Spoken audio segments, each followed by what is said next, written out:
অতিরিক্ত মা ভক্ত ছেলেদের কখনোই বিয়ে করতে নেই। যে ছেলে আপনার হাজারো অপমান দেখেও চুপ করে থাকবে, সেসব ছেলেকে বিয়ে করার থেকে আপনি সারা জীবন কুমারী থেকে যাবেন, এটা অনেক বেশি ভালো। যে ছেলে তার বউয়ের হাজারো অপমান দেখে মুখ বুজে সব সহ্য করে থাকে, সে ছেলে আর যাই হোক না কেন তার বউকে তো ভালোবাসে না। আর যেখানে আপনাকে কেউ ভালোই বাসে না, যেখানে আপনার কোনো সম্মানই নেই, সেখানেই নিজেকে দিনের পর দিন মুখ বুজে সব কাজ করে সবকিছু সহ্য করে থাকতে হয়। কারণ আমরা যে সমাজে বাস করি, এই সমাজে মেয়েদের দোষ বেশি দেখা হয়। মেয়েরা বিয়ে না করলে দোষ, বিয়ের পরে সংসার করতে না পারলে দোষ, ঠিক টাইমে বাচ্চা না হলেও তাদেরই দোষ। কিন্তু মেয়েটা কেন সংসার করতে পারেনি, সে কেন সবার সাথে মানিয়ে নিতে পারেনি, সেটা কিন্তু কেউ একবারও ভেবে দেখে না। মেয়েদেরকে বাবার বাড়ি থেকে আসার সময় কেউ কিন্তু শিখিয়ে পাঠায় না যে তুমি শ্বশুর বাড়িতে গিয়ে খারাপ ব্যবহার করবে, কিন্তু শ্বশুর বাড়িতে এসে এক একজনের ব্যবহার দেখে মেয়েটা অতিষ্ঠ হয়ে হয়তো ডিপ্রেশনে চলে যায়, আর নয়তো বা তাদের মতন ব্যবহার করতে শুরু করে দেয়। আছে না, তুমি যৌবনকালে বৌমার সাথে যেমন আচরণ করবে, বৃদ্ধকালে ঠিক তেমনই ফল পাবে। শ্বশুর বাড়ির লোক যেমনই হোক না কেন, তোমার হাজবেন্ড যদি তোমার সাপোর্ট করে, তোমার হাজবেন্ড যদি তোমার সঙ্গে সব সময় থাকে, তোমার হাজবেন্ড যদি তোমার সমস্ত কাজগুলিকে গুছিয়ে একসাথে ভাগ করে নেয়,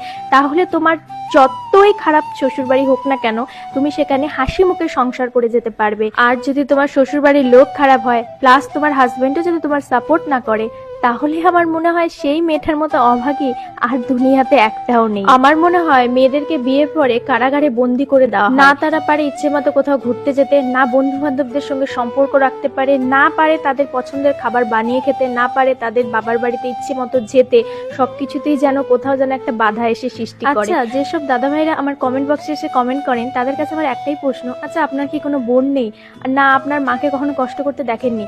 আমার মনে হয় আপনি আপনার মায়ের কষ্টটা বোঝেনি না, বা আপনার যদি বোন থাকে তারও কষ্টটা বোঝেন না। যদি তার কষ্টটা বুঝতেন, তাহলে আমার কমেন্ট বক্সে এসে এমন ধরনের কমেন্ট করতেন না। আর সত্যি কথা বলতে, আমি আপনাদের কমেন্টগুলো দেখি আর হাসি। যার যেমন মেন্টালিটি, সে তেমন কমেন্ট আমার কমেন্ট বক্সে রাখতে পারেন। সত্যি কথা বলতে আমার ভিডিও বানাতে ভালো লাগে, আর কিছু কিছু মনের কথা ভিডিওর মাধ্যমে প্রকাশ করতে পারি, তাই জন্য আমার মনটাও খুব হালকা থাকে, ভালো থাকে।